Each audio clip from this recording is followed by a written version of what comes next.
Welcome to Chillin' 101. We hope this video helps. In this video, I will show you how to make a charming clay crab. We'll start by forming the main body, which is the foundation of our little crustacean friend.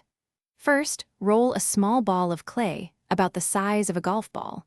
Then, gently flatten it into a disc, roughly 2 inches across, to create the crab's central shell.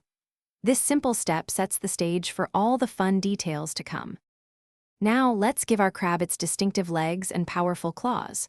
Roll out 8 thin, pencil-like coils of clay, each about 1.5 inches long. Attach 4 of these to each side of the body, gently curving them for a natural look.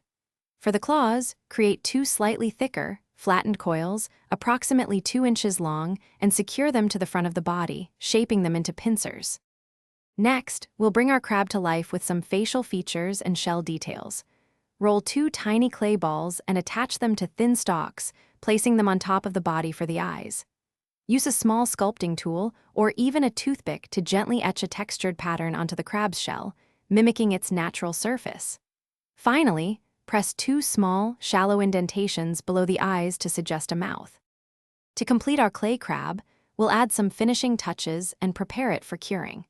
Use a damp finger or a soft brush to smooth out any rough seams or imperfections on your crab. Once you are happy with the shape, let it air dry thoroughly for at least 24 hours. Finally, bake your crab following the specific instructions on your clay's packaging, usually around 275 degrees Fahrenheit for 20 minutes per 1/4 inch of thickness. Thanks for watching. Consider subscribing if we helped you.